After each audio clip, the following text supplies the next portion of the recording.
herself to be pushed and sell the push. Oh, my God. Sophie dove. Sophie dove and sold that damn push, sealed the deal. And Sophie Cunningham just saved Indiana's season with one of the highest IQ plays you'll see all year.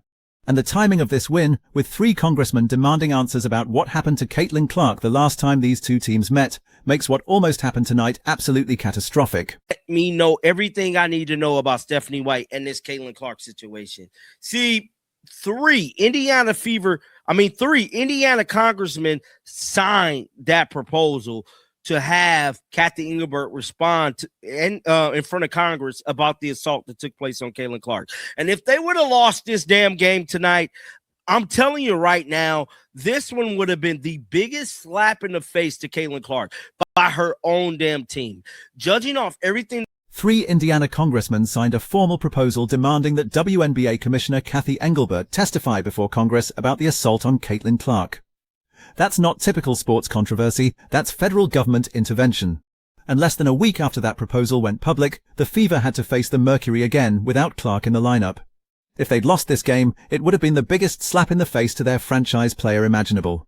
The optics alone, your star gets targeted, congressmen get involved, and then you can't even beat the same team without her?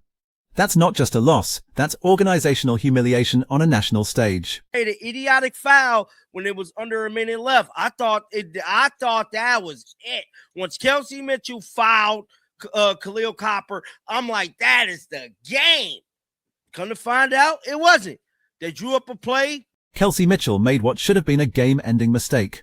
Under a minute left, she fouls Cleo Copper for absolutely no reason. Inexplicable decision, the kind of mental lapse that loses playoff games. But then Stephanie White drew up a play that actually worked. Mitchell went right, created space, and scored over the top to tie it up. Credit where it's due. That was clutch execution under pressure. So shout out to them for that. It was not a pretty win at all. The Indiana Fever went on an 11-0 run in the fourth quarter when it was under 3 minutes left. They was losing this game. But overall, shout out to Aaliyah Boston. She showed up and showed out. And I'm telling you this right now. But here's what makes that comeback so wild. Indiana was down and went on an 11-1 run in the final 3 minutes. They were losing this game with under 3 minutes left. Phoenix had control, and then the Fever just flipped a switch and ripped off 11 straight points while the Mercury could barely get the ball across half court. That's not a slow, methodical comeback. That's desperation basketball that somehow worked. 2 from the field, Aaliyah Boston, 38 minutes. She played 38 minutes. She did not do to Aaliyah Boston what she did to Caitlin Clark. And just like I told you guys, just everything you need to know. Aaliyah Boston played 38 minutes. 38. And here's the part that should make Caitlin Clark feel a certain way. Stephanie White did not do to Aaliyah Boston what she did to Caitlin Clark the game before. Boston got her full minutes. She got her touches. She wasn't pulled in crunch time. She finished with 21 points, 9 rebounds, and 1 turnover in a near-perfect performance. So the question becomes unavoidable. Why can White trust Boston for 38 minutes in a must-win game, but couldn't trust Clark the same way? KK played 15 minutes. She didn't have no points, but she made a lot of defensive plays. That one block that she had at the end was very critical in the Indiana Fever winning this game. I feel like overall, collectively, this was a team win. Kelsey Mitchell had 29 points, 10 to 22 from the field. Bro, she's taking she didn't take 30 shots. Did she take 30 shots? Yeah. Kelsey Mitchell took over 30 shots. 30. In a game where the offense was supposed to be distributed without Clark, Mitchell got the green light to fire at will. She finished with 29 points and 8 assists. But that shot volume is exactly what people have been questioning all season. When Clark plays, there's constant talk about shot distribution and making sure everyone gets touches. When Clark doesn't play, Mitchell can take 30 attempts and nobody blinks. That's not a coincidence. That's a pattern. Raven Johnson is trash, bro. I can't even lie, bro. She looked very bad today. She played 23 minutes. She had 6 points. She was 3 of 7 from the field. She had 6 rebounds, 3 turnovers. But yeah, man, Raven Johnson looked the trash today, guys. I just got to keep it real. She definitely did. Raven Johnson looked completely lost. 23 minutes, 6 points on 3 of 7 shooting, 3 turnovers. She's supposed to be the defensive anchor when Clark sits, but tonight she got exposed. Phoenix attacked her repeatedly, and she had no answer. The Fever gave up 42 points in the paint, even with Boston back protecting the rim.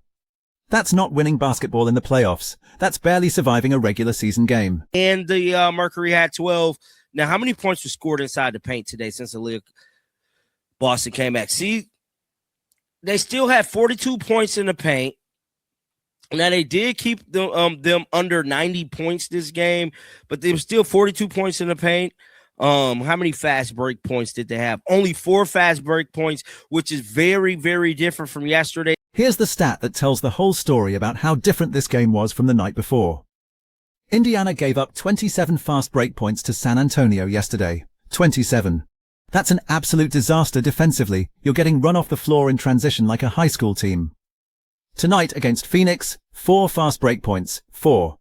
So what changed in 24 hours? The effort was there. The rotations were sharper. The urgency was obvious.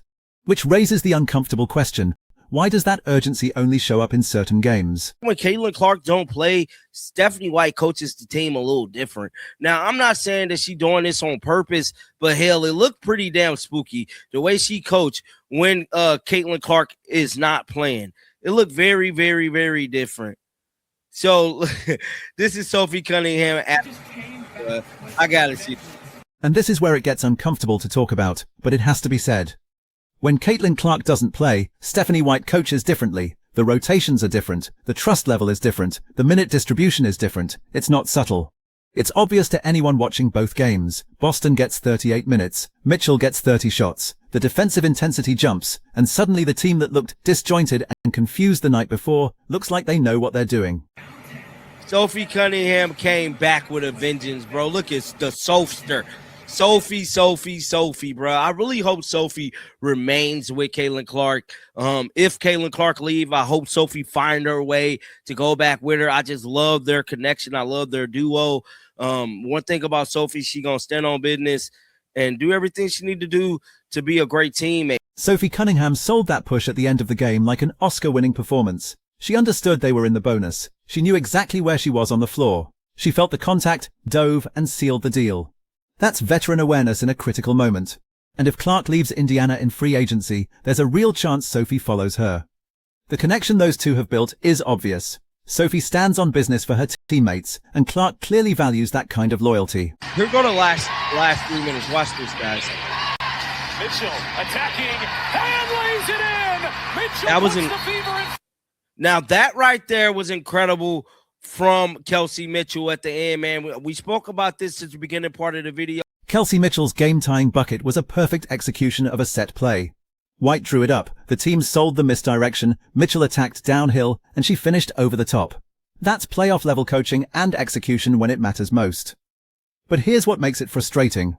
We know Stephanie White can draw up plays like that. We've seen her do it, so why does it feel like those plays only come out in specific situations? When it comes to Stephanie White, bro, when it comes to her, it just seemed like, I don't want to verbatim say this, but it seemed like when it comes to her coaching, when Caitlin's not playing, she just do something a little different. It's like she getting a little different type of mode or something. Is it me or am I tripping? Because I damn sure been feeling that way. But get down in the comment section. Let me know y'all thoughts about this. I will be back with more content because there is a lot to talk. The national conversation around Stephanie White has shifted dramatically in the last week. She's gone from Coach of the Year candidate to hot seat faster than almost any coach in recent memory. And it's not just fan speculation. National media members are openly questioning her rotations, her substitution patterns, and her management of Caitlin Clark. When 3 congressmen are demanding federal testimony about an incident involving your franchise player, and then you bench that player in crunch time the next game, you're going to face questions, legitimate questions, questions that don't go away with one win against Phoenix. The Fever won tonight, and they needed every second of that 11-1 run to do it. Boston was dominant, Mitchell hit big shots, Sophie made the play of the game. But the underlying tension around how this team is coached, how minutes are distributed, and how Clark fits into the system, none of that got resolved. If anything, it got more complicated, because now we know what this team looks like when White coaches them without Clark. And it looks different, noticeably different. Indiana is 2-0 without Clark this season, which should be a positive sign of depth. But when you watch how those wins happen, the minute distribution, the shot attempts, the defensive urgency, it raises questions about why that same approach doesn't translate when Clark is on the floor. Clark is coming back, that's not in question. But what version of Stephanie White's coaching comes back with her? The version that trusted Boston for 38 minutes tonight? Or the version that pulled Clark in crunch time last week? The Fever avoided disaster tonight. They got the win when the stakes couldn't have been higher. But the real test is what happens when Clark returns and we see if anything has actually changed, or if this was just a one-game deviation from a pattern that's been building all season. So here's the question you need to answer in the comments. Do you think Stephanie White coaches differently when Caitlin Clark isn't playing? Or is this just a coincidence based on matchups and game flow? Because the numbers and the eye test are telling a very specific story, and it's not going away. If you found this breakdown valuable, hit the like button and subscribe for more in-depth WNBA coverage. Drop your thoughts below. I read every comment. I'll see you in the next one.